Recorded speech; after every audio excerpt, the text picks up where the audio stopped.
प्रिय विद्यार्थियों, कैसे हो? आज हम शब्द विचार के बारे में पढ़ेंगे। शब्द क्या है, शब्दों का हम वर्गीकरण किस प्रकार से करें। शब्द एक स्वतंत्र एवं सार्थक इकाई है। शब्द हमें किसी पदार्थ या किसी भाव का बोध कराते हैं। शब्द वर्णों के मिल से बने होते हैं। केवल वर्णों के मिल से बनी ध्वनि को हम शब्द नहीं कहेंगे। शब्द अपने अंदर एक विशिष्ट अर्थ को समेटे हुए हैं। शब्द एक अर्थवान इकाई है। यदि हम किसान कहें तो हमारे सामने किसान का चित्र उभरता है। यदि हम अमरूद कहें तो हमारे मस्तिष्क में अमरूद का चित्र उभरता है। यदि हम गुस्सा कहें, क्रोध कहें तो हमारे सामने क्रोध का भाव का चित्र उभरता है। इस प्रकार से जो शब्द है वह एक सार्थक ध्वनि है।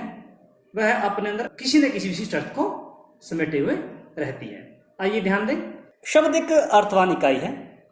जब हम किसान की बात करते हैं, कलम की बात करते हैं, अमरूद की बात करते हैं तो हमारे सामने, हमारे मस्तिष्क में किसान, कलम, अमरूद का चित्र उभरता है। दूसरी ओर जो नीचे वर्णों के मेल से बनी हुई ध्वनि है, नशाकी, मलक, अरुमद, ये वर्णों के मेल से बनी हुई ध्वनि अवश्य है, परंतु ये सार्थक समूह नहीं है। ये किसी विशिष्ट अर्थ की ओर संकेत नहीं करती। शब्द क्या है? दो या दो से अधिक वर्णों के मेल से बने सार्थक ध्वनि शब्द कहते हैं। अब बात करते हैं हम शब्द और पद की।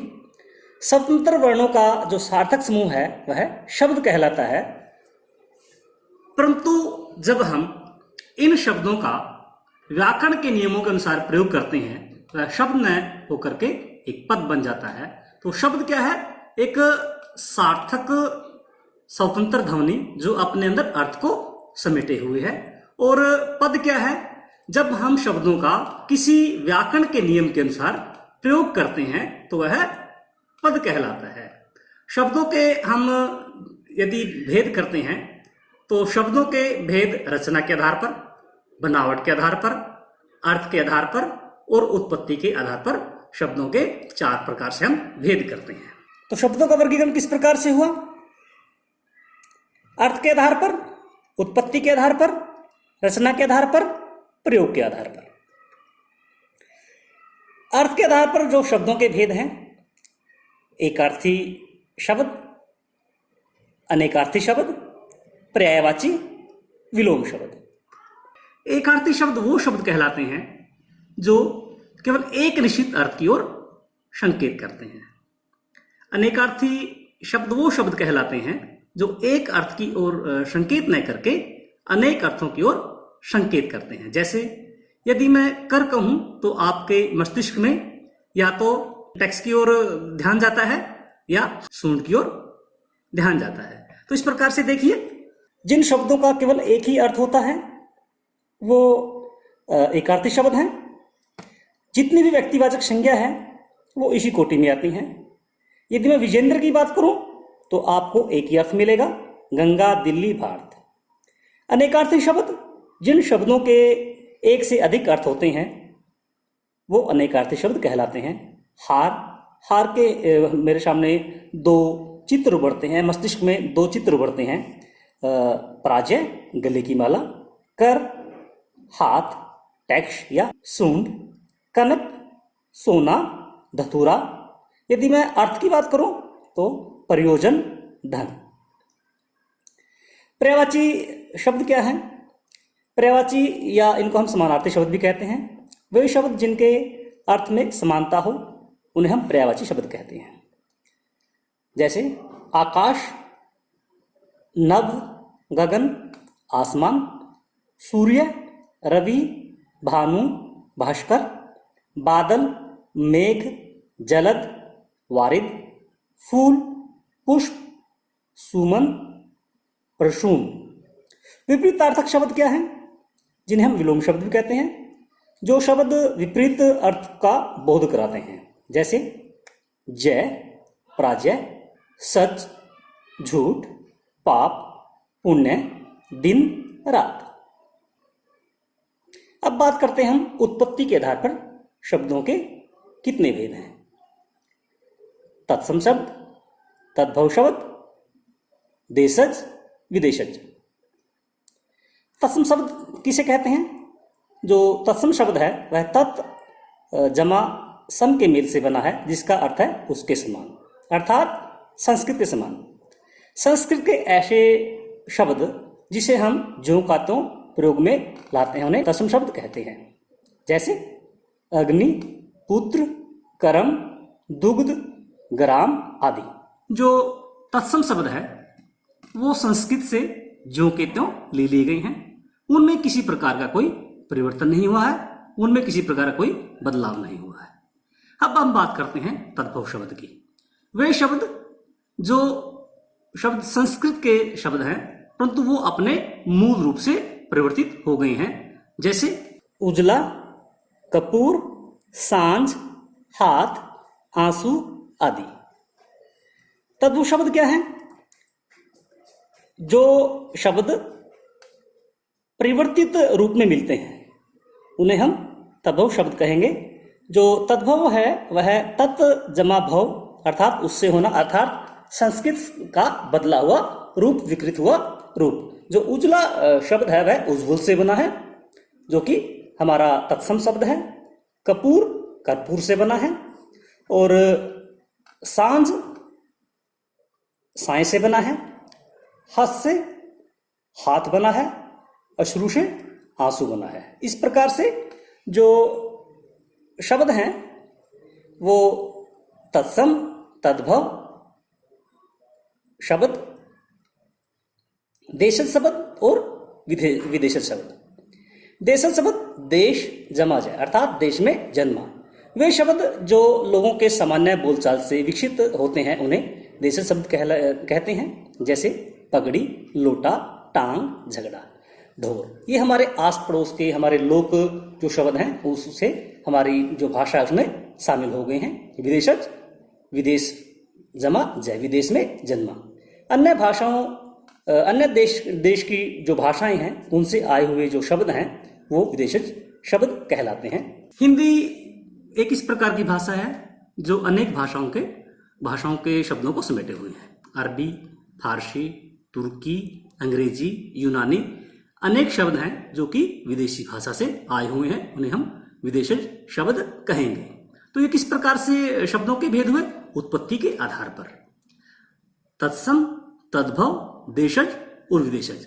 उत्पत्ति के आधार पर जो शब्दों के भेद है वो 4 भेद माने गए हैं। आगे देखते हैं। रचना के आधार पर हम शब्दों के 3 भेद करते हैं, रूढ़, यौगिक शब्द और योग रूढ़। जिन शब्दों के सार्थक खंड न हो सके उन्हें रूढ़ शब्द कहते हैं। दिन, घर, मुंह, घोड़ा, जग, मेज। इन शब्दों के हम सार्थक टुकड़े नहीं कर सकते। ये एक जो शब्द है यह एक विशेष अर्थ के लिए रूढ़ हो गया है। जैसे दिन है, इसके हम टुकड़े नहीं कर सकते, परंतु दिन जो शब्द है वह दिन के लिए ही रूढ़ हो गया है। यौगिक का अर्थ है मेल से बना हुआ, योग इक मेल से बना हुआ। 2 या 2 से अधिक शब्दों से मिलकर जो शब्द बनता है उसे यौगिक कहते हैं, जैसे सेनापति, विद्यालय, राजपुत्र, सामाजिक। सेनापति सेना और पति से मिलकर बना है, विद्या और आलय से मिलकर बना है, राजपुत्र। इसी प्रकार योग रूढ़ वे शब्द जो यौगिक तो होते हैं परंतु जिनका अर्थ रूढ़ होता है, विशेष हो जाता है। पीताम्बर, जलज, लंबोदर, नीलकंठ, दशरथ आदि। जो योग रूढ़ शब्द हैं वे 2 या 2 से अधिक शब्दों से मिलकर बने होते हैं, परंतु जो उनका अर्थ है वह रूढ़ हो जाता है, वो किसी विशेष अर्थ की ओर संकेत करते हैं। जैसे नीलकंठ यदि हम कहें तो विशेष व्यक्ति की ओर संकेत करता है, दशरथ एक विशेष व्यक्ति की ओर संकेत करता है, लंबोदर एक विशेष व्यक्ति की ओर संकेत करता है। इस प्रकार से रचना के आधार पर जो शब्दों के भेद हैं वो 3 भेद हुए, रूढ़, यौगिक और योग रूढ़। आगे देखते हैं। प्रयोग के आधार पर या रूप के आधार पर विकारी और अविकारी। विकारी शब्द वे शब्द जिनमें लिंग, वचन व कारक के आधार पर मूल शब्द का रूपांतरण हो जाता है, अर्थात बदलाव आ जाता है। लड़का पढ़ रहा है, लड़की पढ़ रही है, लड़के पढ़ रहे हैं। जो पढ़ रहा है, पढ़ रही हैं, पढ़ रहे हैं, ये लिंग और वचन के आधार पर बदल रहे हैं। जो विकारी शब्द है उसके 4 भेद हैं, संज्ञा, सर्वनाम, विशेषण, क्रिया। संज्ञा किसी व्यक्ति, वस्तु या भाव का बोध कराने वाले शब्द। सर्वनाम जो संज्ञा के स्थान पर प्रयुक्त होते हैं। विशेषण जो संज्ञा या सर्वनाम की विशेषता बताते हैं। क्रिया काम होना। क्रिया खेलना, कूदना, सोना, खाना, आना आदि। जिन शब्दों का जो मूल रूप है वो वचन, लिंग, कारक के आधार पर उनमें कोई परिवर्तन नहीं होता, इन्हें हम अव्यय शब्द भी कहते हैं। ये अपने मूल रूप में ही प्रयोग होते हैं, इनमें किसी प्रकार का कोई परिवर्तन नहीं होता। क्रिया विशेषण, समुच्चय बोधक, विस्मयादि बोधक, निपात, तो ये शब्द हैं ये अविकारी शब्द कहलाते हैं। एक बार देखिए, जिन शब्दों का प्रयोग मूल रूप में होता है और ये लिंग, वचन व कारक के आधार पर उनमें कोई परिवर्तन नहीं होता। क्रिया विशेषण जो क्रिया विशेषता बताते हैं, आज, कल, अब, कब, परसों, इधर, उधर, कैसे, क्यों। संबंध बोधक में, से, पर, आगे, ऊपर, बराबर। समुच्चय बोधक जो योजक का कार्य करते हैं, जो 2 या 2 से अधिक वाक्यों को जोड़ने का काम करते हैं। और, परंतु, या, इसलिए, तो आदि। क्योंकि विस्मयादि बोधक जहाँ में विस्मय होता है, आश्चर्य होता है, हा, हाय, ओह, वाह या खुदा। निपात यह भी एक अव्यय का भेद है, अविकारी शब्द का भेद है। किसी भी बात पर अतिरिक्त भार देने के लिए, अतिरिक्त जोर देने के लिए जिन शब्दों का प्रयोग किया जाता है वह निपात कहलाते हैं और निपात अविकारी शब्दों के अंतर्गत आते हैं, जैसे भी, तो, तक, केवल, ही, मात्र। तो इस प्रकार से आज हमने देखा शब्द विचार, शब्द कितने प्रकार के होते हैं, शब्दों का हम भेद किस प्रकार से कर सकते हैं, शब्दों का भेद हम बनावट के आधार पर, रचना के आधार पर, अर्थ के आधार पर, रूप के आधार पर और आगे उनका अलग अलग प्रकार से भेद करते हैं। तो आज के लिए इतना ही काफ़ी। नई वीडियो में नए विषय के साथ जल्दी मिलते हैं। बहुत बहुत धन्यवाद।